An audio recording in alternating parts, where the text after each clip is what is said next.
తర్పణం, అర్ఘ్యం ఈ రెండు ఒకటేనా, వేరువేరా? భీష్ముడికి తర్పణం ఇవ్వాలా లేకపోతే అర్ఘ్యం సమర్పించాలా? తర్పణము, అర్ఘ్యము చేసేటువంటి విధానం ఒకటైనప్పటికీ కొన్ని శబ్దాలు ఆ రెండింటిలోనూ మార్పు చెందుతూ ఉంటాయి. సాధారణంగా పితృదేవతల్ని, అంటే మన చనిపోయినటువంటి తాతలు, ముత్తాతలు ఇలాంటి వాళ్ళు ఎవరైతే ఉన్నారో వాళ్ళని పితృదేవతలు అని అంటాం. వాళ్ళని ఉద్దేశించి మనం కొన్ని ముఖ్యమైనటువంటి రోజుల్లో విడిచేటువంటివి నీళ్ళు ఏవైతే ఉన్నాయో వాటిని తర్పణాలు, మంత్రపూర్వకంగా నీళ్ళ వదులుతారు, తర్పణాలు. అర్ఘ్యం, అర్ఘ్యం అన్నా నీళ్లు వదలటమే. వాళ్ళ రోజు చేసేటువంటి కర్మల్లో కానివ్వండి, ప్రత్యేకంగా పూజలు చేసేటువంటి సందర్భంలో అర్ఘ్యం సమర్పయామి అని స్వామివారికి మనం అర్ఘ్యం ఇస్తూ ఉంటాం. అయితే ఈ రెండిటికి కొంచెం ఆ విధానాల్లో తేడా ఉంది.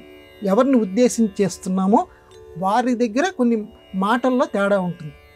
అయితే భీష్ముడు, మన ప్రశ్న ఏంటంటే భీష్ముడికి తర్పణం విడవాలా, అర్ఘ్యం విడవాలా అని అంటే పెద్దవాళ్ళు ఏం చెప్పారంటే తర్పణం విడవకూడదు. అదేంటండి, భీష్ముడు చనిపోయినటువంటి వారు కదా, మన పితృదేవతలు కదా, ఆయనకి తర్పణం విడవాలి కదా, ఎందుకంటే చక్కగా అంత గొప్పవాడు కదా అంటాం కదా, భీష్మే కదా, తర్పణాలు వదలండి అయ్యా అంటారు కదా. తర్పణం విడవద్దయ్యా, భీష్ముడికి అర్ఘ్యం విడవండి అన్నారు. ఎందుకని? అర్ఘ్యం అనేది ఇందాక మనం చెప్పుకున్నాం, అర్ఘ్యం అనేది పరమాత్మకి సంబంధించి మాత్రమే మనం అర్ఘ్యం సమర్పయామి అని అంటాం. భగవంతుడి యొక్క గుణాలతో సమానమైనటువంటి వాళ్ళకి మాత్రమే అర్ఘ్యం మనం సమర్పయామి అని అంటాం. మరి ఇక్కడ భీష్ముడికి తర్పణం ఎందుకు విడవకూడదు అని అంటే ఆయన పరమాత్మకి సంబంధించినటువంటి విష్ణు సహస్రనామాన్ని లోకానికి చాటినటువంటి దైవాంశ సంభూతుడు.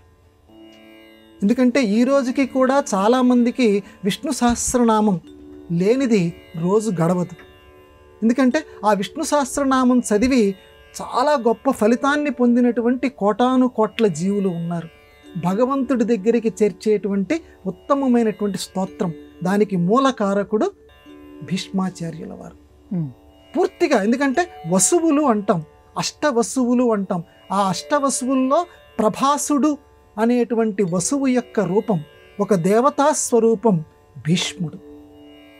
కాబట్టి లోకానికి దైవాంశతో జన్మించేటువంటి వాడు ఎన్నెన్ని ఉత్తమ గుణాలని ఈ లోకంలో స్థాపించి కడగదాకా చివరికి ఆదర్శాలతో ఎలా బతుకుతాడో లోకానికి నిరూపించినటువంటి ఆదర్శ పురుషుడు, దైవాంశ కలిగినటువంటి వాడు భీష్ముడు.